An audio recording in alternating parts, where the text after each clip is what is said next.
What's up, family? Gerald the Bossman here. You're tuned into the Bossman Show on AM 1010, AM 1430, 1055 The King.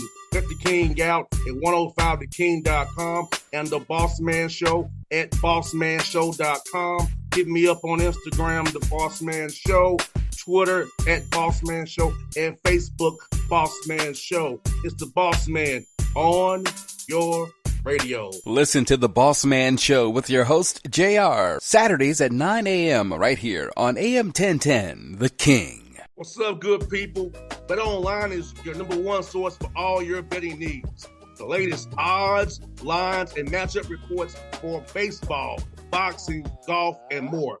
BetOnline continues to be the fastest and easiest way to place your wagers, including live betting and your favorite casino and card games available to play right from your phone. Head to the website or use your mobile device to sign up today and get in on the action. Remember to use your promo code BELIEVE, B-L-E-A-V, for your 50% welcome bonus on your first deposit. BetOnline, where the game starts. BS3 Network, changing the way you watch TV. Yes, BS3 Network, changing the way you watch TV, covering content and hot topics from A to Z, sports, music, society and culture, movie reviews, you name it, we have it. Check it out on bs3network.com or check us out on Roku, BS3 TV on Roku, as well as check out your favorite podcasts on all podcast platforms or Spreaker.com/BS3 Network. You are now tuned to BS3 Network.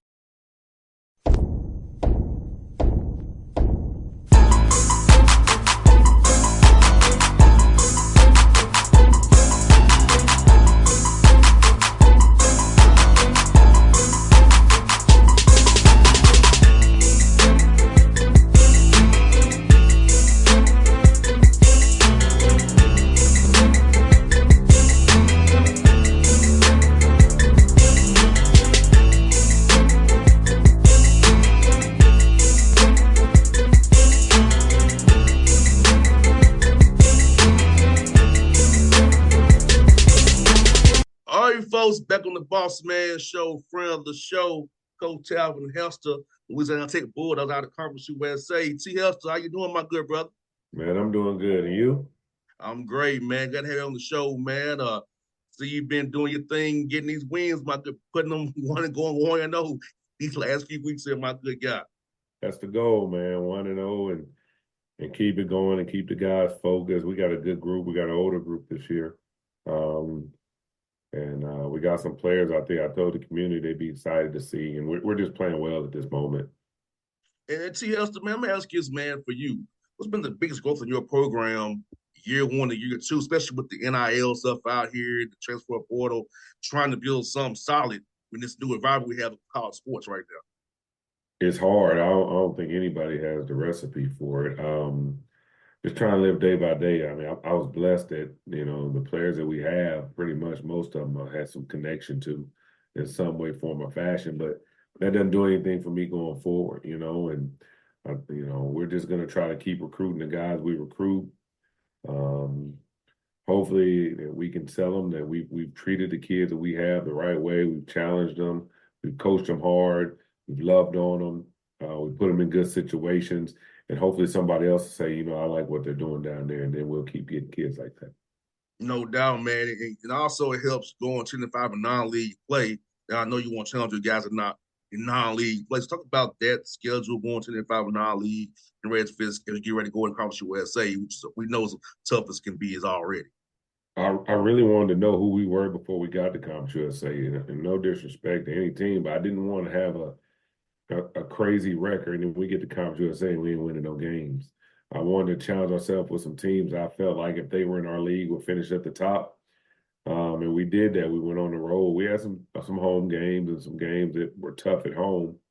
But then we went on the road and we challenged ourselves, and the road is hard. We won a couple of them. Then we went through a stretch where we didn't win. We didn't win a few. But then we came home and we figured it out, and then we went on the road and won a couple more. So I think that we put ourselves in a situation going to Seattle, going to Colorado State, going to New Mexico, Grand Canyon, St. Louis. Stephen F. Austin was a really tough game on the road that we were prepared when we got to conference. Hopefully we can continue what we're doing now. And man, speaking of adversity, man, you bounced back from 4 out of 5. They were close games. Like, man, you could have won them games, man. So I think it's good in a way because you can tell your guys execute in these late game situations. We win these games and we can correct these errors now, and I have happened February and March. So I think I know in the moment it sucked, but looking back on it, you see it's a way to build that callus for this time of year now. Yeah, no doubt. I think what people have lost, especially in this era of portal, I got 8 new guys there. Some people, I just played a team that had 13 new guys. People still need to learn how to win. We play in an era where I can go watch, 100 AAU teams this summer, and it's not about winning, it's about recruitment. And the kids got a game at 5, they get beat by 70 at 2. They got a game at 5, they get beat by 60 at 5. They got a game at 8, and nobody's learning how to win. And so then you have some kids that have been at places where their statistics have been great, but they haven't won. And so what we try to do is teach people how to win together. And it took a while, but I felt like this team's attitude, this mentality was right. They didn't hang their head. They felt like we could get better. They felt like they left something on the table, which made practice better. And once it made practice better, we can learn from it and grow. No doubt, see, Hester. And talk about practicing with film as well. I feel like film is something very important. I know a lot of guys, I like film, I like analytics too. So about trying to marry those two things with analytics and looking at it on the film as well and trying to marry it to win on the court as well. So remember we talked about it in our scout. So taking the scout to the game court. About how important it is having the roster you have and having guys who have played ball before as well. No doubt. We're big on the numbers. I mean, the truth is men and women lie, but numbers don't. So we try to use our analytics to our favor in our scouting.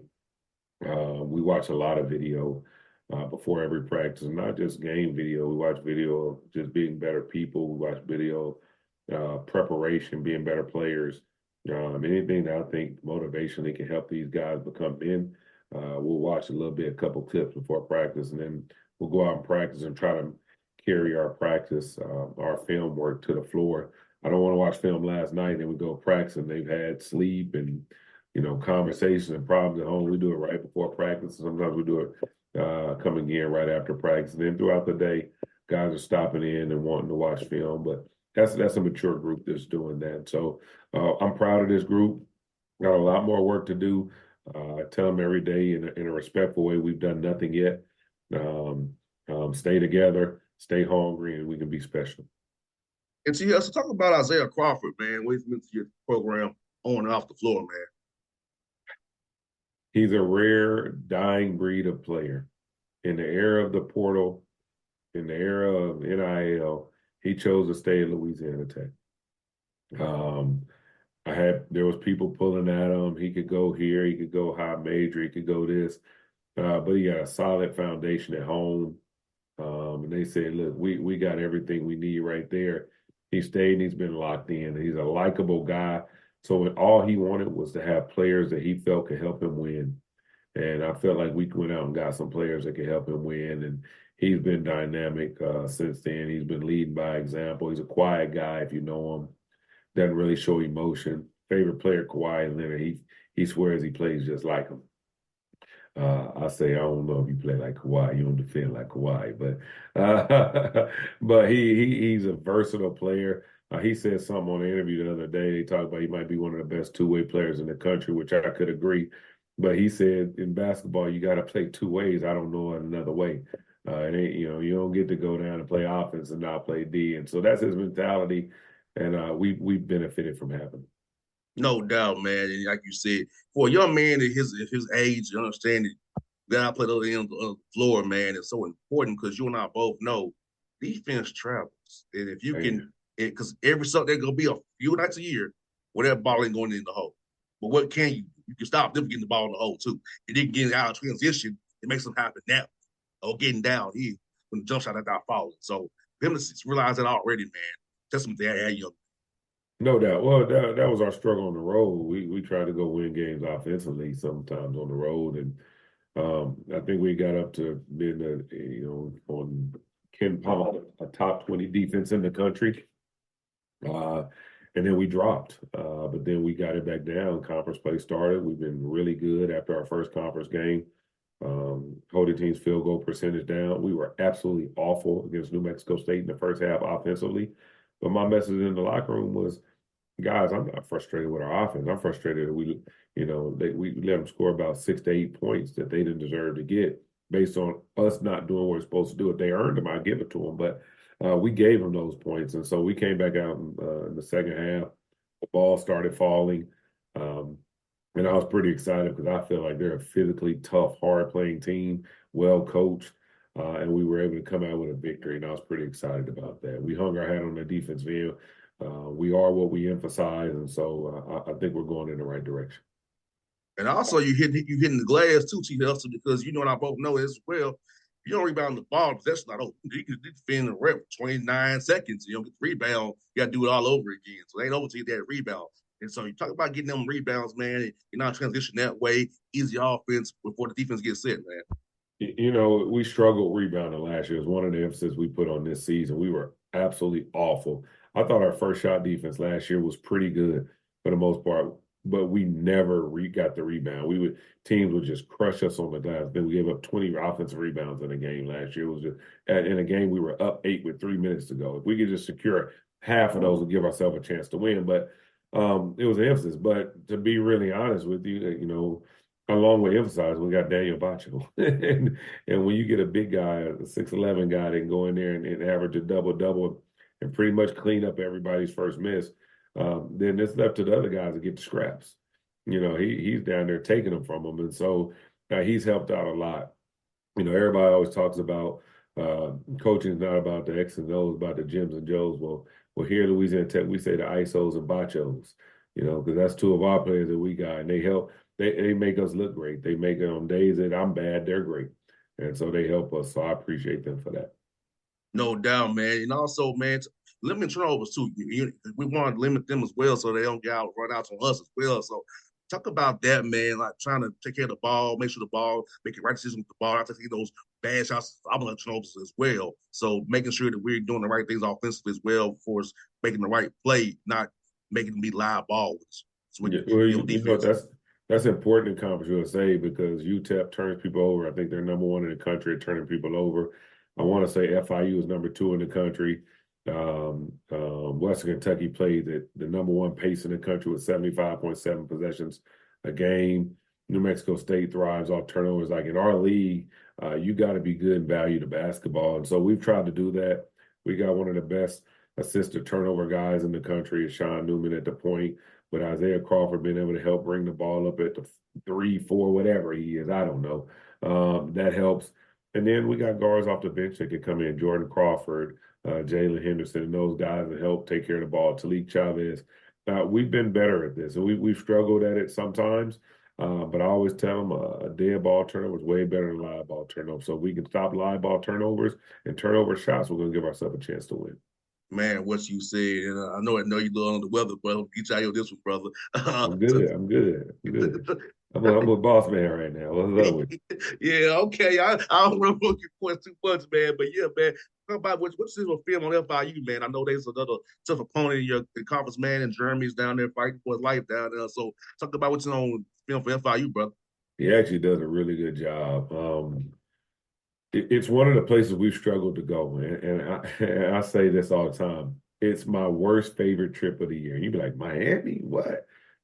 We go to UTEP and New Mexico State, and we got to go to Lynchburg, Virginia this year for Liberty, and Nashville and Murfreesboro for Middle Tennessee, and Bowling Green, Kentucky for Western Kentucky, Jacksonville, Alabama. And then we go to the sunshine of Miami. You got to keep your team focused. They get down there and they see the palm trees and they think, oh, man, they forget that they're there for basketball. So I don't like it in that regard. I want to go there. I want it to be cold and ugly and raining so we can get in the gym, go back to the room, watch some film. So my job is to flip their mentality. Like, look, it's a business trip, guys. We got to stay locked in. But we struggle down there, and I think for many reasons, like his style of play. We were up big last year there, and they came back and won. Their constant pressure on you. Their guards are really good. They got the nation's leading steals, point guard and Dean. They're never out of a game. They can be down 16. They were down 16, I think, at home to UTEP. Came back and won in the last 10, 15 seconds. They're just never out of a game. I tell you what, the job he's done over the years there, I know his non-conference was a struggle, but he came right back in conference and started off 2-1, right at the top of the league. And so, trust me, this is not even a situation where we can take this one lightly, because we got to go and be able to steal games on the road. And that's what we're looking to do. No doubt, man. And what's good about this after this game, you get some days off. So how do you approach that after playing in Florida and Nashville and get you guys once you lose a little healed and kind of do some self-scouting before you have Western Kentucky come to your place on next Wednesday? Say that one more time. I was gonna say, how you gonna approach this? Going with this after playing Germany, you got some days off for it, so just trying to get guys healthy and also do some self scouting as you all prepare for Steve Lutz and those boys. You know what? I'll be really honest. This is where I got to give credit to my staff. I think a lot of people don't talk about their staffs enough.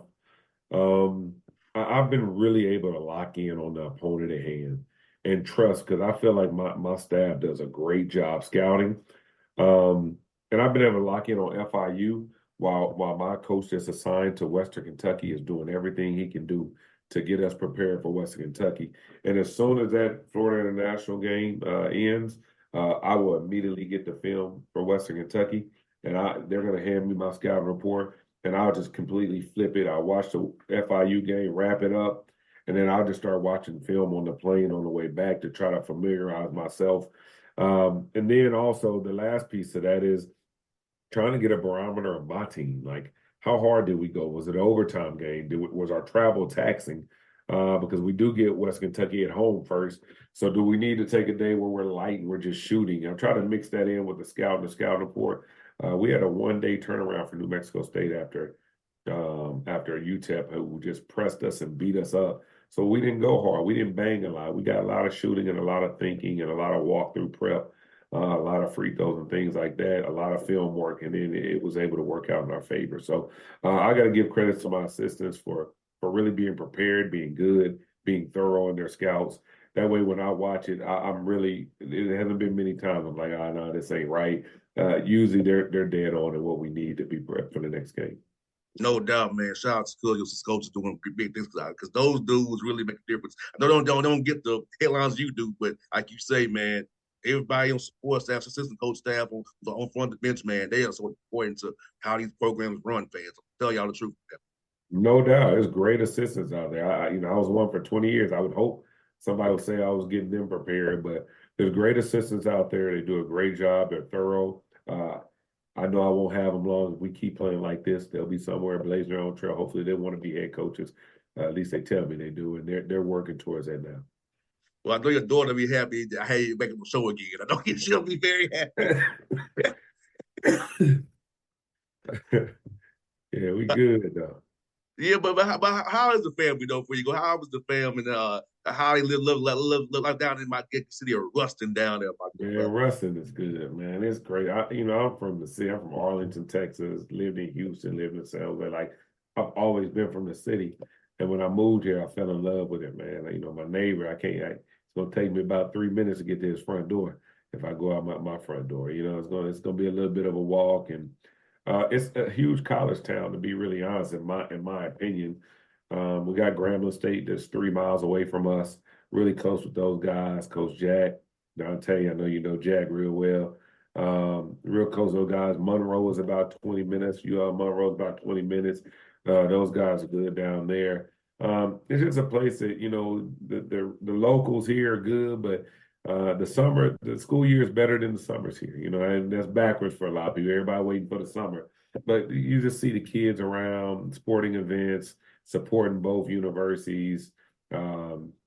It's just a good place to be, man. If you're all about growth of our youth, if you're all about being around, positive, educated young people, seeing them grow and develop, man, it's a great place to be. And then it's slow motion. I went home. I still, go to Houston frequently from my time when I lived there. And I went there one time recently, and I was watching the news.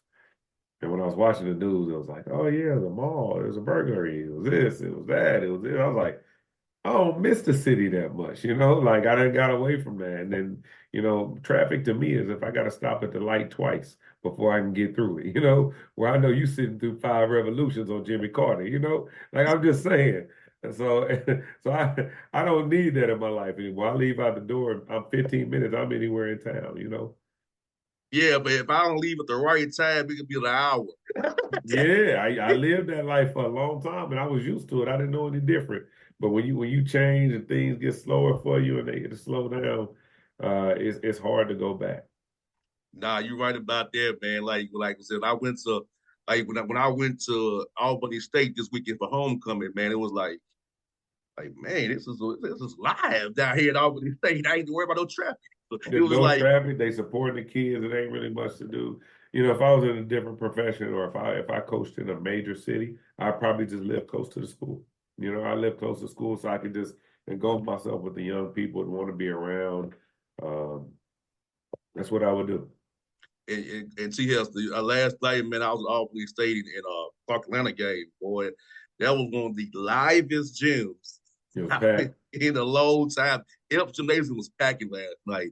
And then you got Fort Valley and Clark on Wednesday. I'm going to go down to Morehouse and Albany State. So I'm going to be like, man, look, AU be doing it, bro. Like, I went to Tennessee State. I was like, we ain't had this kind of liveness. That's the life I come from. I was an assistant at Texas College when we was in the league with Jarvis Christian and Wiley College. Then my first Division I job was Prairie View A&M. Of course, you know that, the SWAC. And so that was the life I came from. I know exactly what you're talking about. I got VHS tapes for proof. Yeah, I had a blast last night, Coach. I had a blast. I said, I missed it. I said, I wish I had it in my school, but we had it in State basketball. We didn't have it in our basketball, but it was a lot of students into it. Man, it was fun, man. I really enjoyed it last night.